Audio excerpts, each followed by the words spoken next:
Hey guys, Kyle the Dead Knight Anime here, bringing you my review for Attack on Titan Season 3, Episode 5. Now, and right off the bat, the one thing that I was really surprised by in this episode is just how fast the pacing was. Fast the pacing was in the episode. I basically know that a good chunk of it was basically focused on Aaron's whole trial and him and the whole thing with the government. But despite that, the pacing in this episode was still just so fast. Was and it was just so fast, and it just got so much. This episode just got so much done in one episode, which makes me wonder exactly how many more episodes we have left. I mean, I know there's more to deal with beyond what was going on with Erwin, but it makes me wonder exactly how many more episodes we have left to go with this arc, and if it's really gonna take up the first 12 episodes, or even less than that. Actually, no.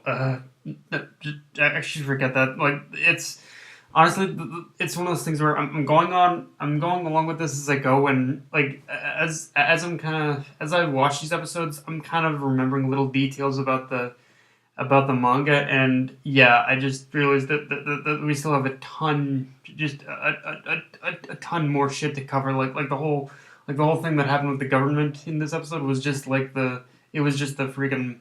It was just the freaking start of it all. There's so much. There's actually so much more left to cover in this arc, and I believe it is actually going to. But although in terms of the pacing we're going at, it does seem to be trimming a lot of the fat. So it seems like we are going to be able to cover all this stuff in a consistent basis for sure. So yeah, I'm slowly starting to remember a lot of details from the manga as we go forward with this. But yeah, it's still crazy to think that we still have so much more to go after this.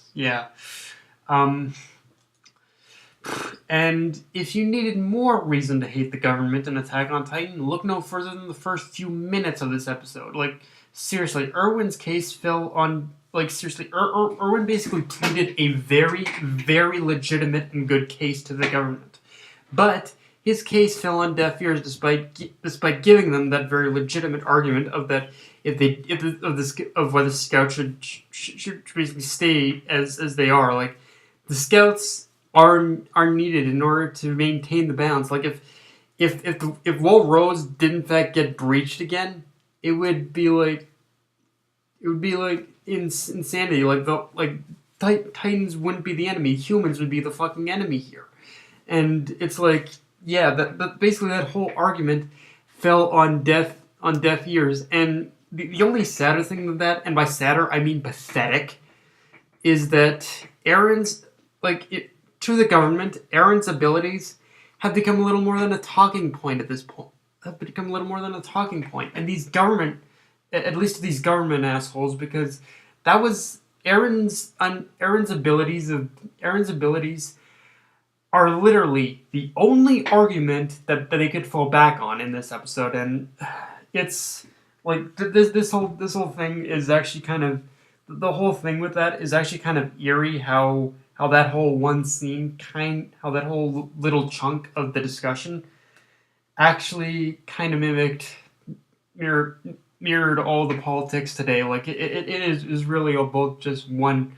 It's really all about giving legitimate arguments, giving legitimate arguments and talking points. That's all it is. It's like insane. But yeah, it's like, seriously, that was pretty much all the government had, was that one fucking talking point. It's like, seriously, that's all you guys had? I was just shaking my head at that. And okay, so after that little discussion they had, there was just so much amazingness in that whole scene of the government being overthrown. First and foremost is that I was absolutely giddy how that one simple lie about Wall Rose being breached exposed just how corrupt and inept every single one of those political asshats are. Then after that, immediately after that, I was downright howling in laughter when their pretty much own law and their own law about about the whole thing about pretty much being for yourself rather than the people was used against them. Like it was just an amazing spectacle in order to see the government's panic, and then have their regiments actually use that pretty much whole law, that whole law that they just pretty much stated, used against them. Like it was actually kind of, oh, like seriously, you asshats just fell into your own trap. That's kind of, it's kind of pathetic, but at the same time it was just an amazing spectacle to see. Like it was just so amazing. and and although on a much more serious note, it was another interesting thing to point out there too is that it's kind of ironic how in the end the military police, the regiment that was built to serve the royalty, ended up betraying them in the end, and it played off Erwin's earlier conversation with Niall about the latter's family beautifully. You could just see the cogs in Niall's head spinning in overdrive during pretty much every moment of that scene in the throne room. Like you could, leading up to him refusing to do as the government said, and him basically saying, and just like even the military police, even him ordering the military police to side with Pixis and Erwin. It's like, yeah, that's I and I will admit, I think this again. I think that whole scene of now going against the government, I think it went into a little more detail in the manga compared to the anime, but it didn't. But for the most part, it definitely followed the scene verbatim. I think so. Yeah, that was it was just it's just so ironic that the one regiment that's meant to serve the that's meant to serve the that's meant to serve the government ended up serving the people in the end. So it's just yes, it was just that whole scene was just amazing. It had my blood pumping and got me excited, as you can see. Um, yet, despite all that craziness in the throne room, the whole thing with them overthrowing the government, with the coup d'état succeeding and whatnot, it played out in a way where the coup d'état wasn't a complete victory, as there's as with the government like dethroned, there is still this worry among the citizens over what will happen next. And like the whole scene with Zachary and Erwin talking in the carriage, I think not only had great atmosphere, but in a lot of ways it spoke a lot about humanity, and no matter how noble our decisions may seem, or how we try and justify how we try and justify what we pretty much do or how we try and justify what we do is the right thing, there's always going to be an underlying selfishness and even darkness that'll basically that'll turn us into the things that we fight against. And as as much as I hate, and Erwin did bring up a good point. As much as we hate the royalty, there's no denying that there's no denying that this whole fake royalty did in fact keep things in check. So from here, it's like despite the fact that the coup d'état succeeded, it's really left things in a very gray area of what's going to happen next. And I just love how Attack on Titan can turn a victory into almost a bit of an unsure thing. It was amazing in that sense. So after that and in the last portions of the episode we basically switch over to basically the scouts, and then later to a scene of and then later to a scene of Eren